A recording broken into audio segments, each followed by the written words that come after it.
Hey everybody, it's Tuesday and today's post is going to be about macros.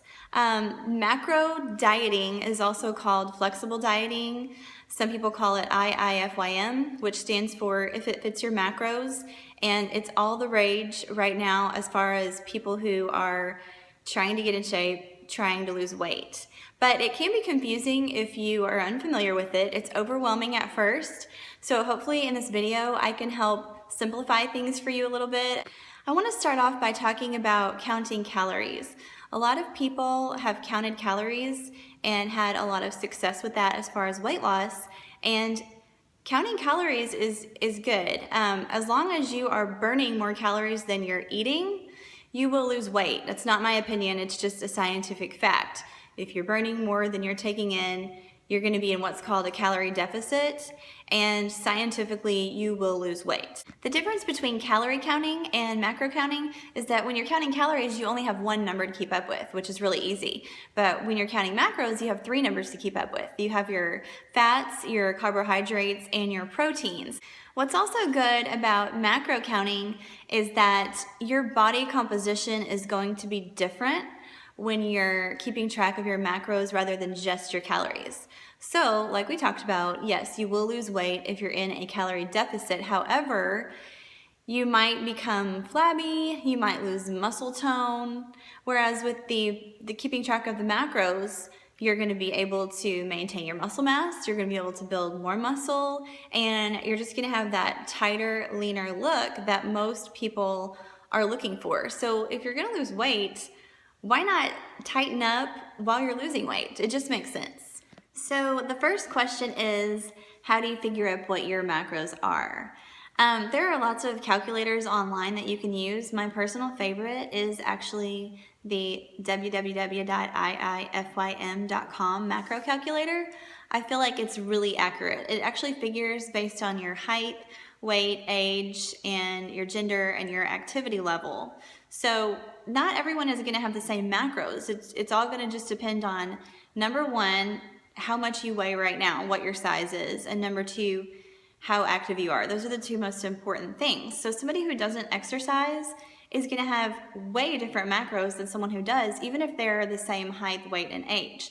So you can't go by what somebody else's macros are. You need to enter in all of your statistics so that it can come up with an accurate number for you. So now that you have your numbers and you know exactly how many proteins, fats, and carbs you're supposed to eat for your body weight, your height, your age, all that good stuff, the task at hand is to figure out what to eat. Now, the beauty of this macro dieting or flexible dieting is that you can have some treats throughout the day.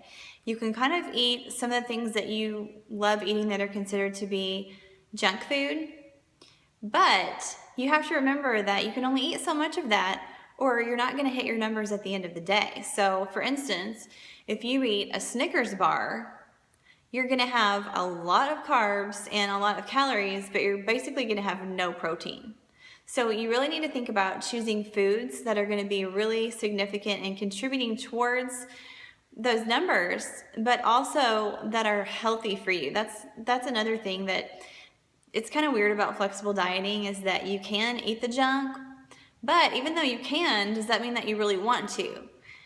For me personally, what I do is I go ahead at the beginning of the week and meal prep like normal. I go ahead and cook a lot of meats, a lot of vegetables, and then I keep some fruit on hand too. So during the week, I'll just kind of eat whatever sounds good and log it in my macro tracking app that I have on my phone as I go.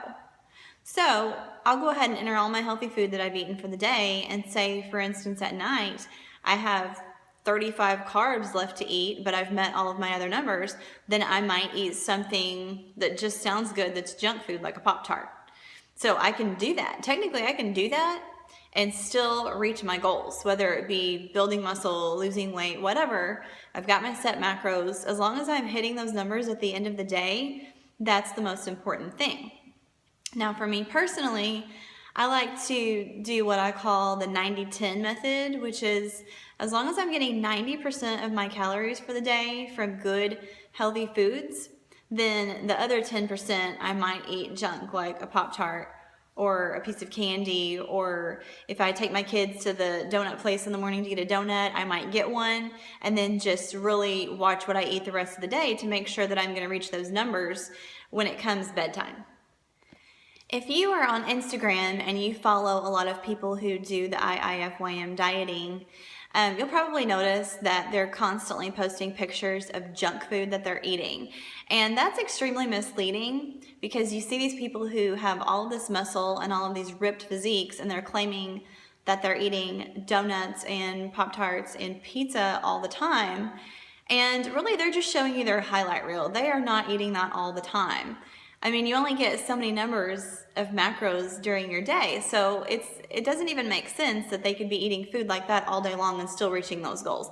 They are still eating lean proteins, healthy vegetables. They're just having those little snacks here and there too, and those are usually the things they take pictures of. So it's really easy to be fooled by that, and I'm here to tell you that if you want to get lean, you cannot sit around and eat pizza all day. Even though it may look like it on Instagram, that's not a reality. So now that you understand what macros are, how to figure your own macros, and kind of the difference between healthy foods and getting lean foods, right now I want to talk about what kind of tracking app you can use. I personally use an app called Fat Secret, but there are a lot of macro tracking apps out there that are good. I started with Fat Secret when I started 3 years ago. That's what I'm used to, and I really like it. It tracks my fats, my proteins, my carbs, and my calories, and I find it really simple to use. I just enter in the name of the food, and I get a list to choose from of exactly which food it is I'm looking for, and then I can enter in the serving size and go ahead and save that, and it adds up the numbers for me as I go during the day. So when I am doing the flexible dieting, which I'm not right now. Right now I'm in competition prep. I'm eating the same thing every day. I'm not eating any junk food whatsoever. I'm not doing the 90-10 method. I'm eating 100% clean and eating food that supports my goal right now, which is cutting and maintaining lean muscle mass. So with that being said, when I am doing the flexible dieting, I do log everything as I go, and then just kind of intuitively eat. So I may not know what my next meal is going to be, and that's fine. I already have food cooked that I meal prepped. I already have all my meat cooked. I already have vegetables, and if fruit sounds good, I'll throw in some fruit. If a rice cake sounds good, I'll throw that in. If I need some extra fat, I might eat some peanut butter, avocado, put some oil into something for that.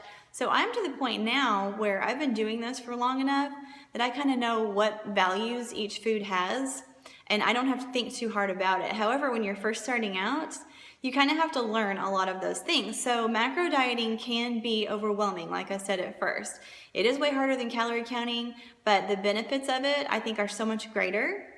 Your body composition is just going to be so much better if you keep track of that.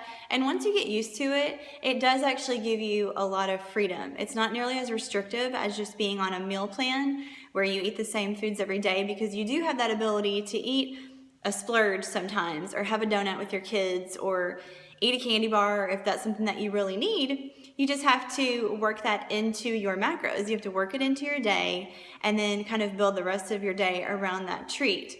So I find that this is a really good way to just kind of live your life and not have to feel so restricted all the time, but where you can still reach your goals. So I hope that you've really enjoyed this video. If you have any questions or comments, please leave them below or email me, fitbyashley@yahoo.com, and I'll be happy to help you. Thanks for watching.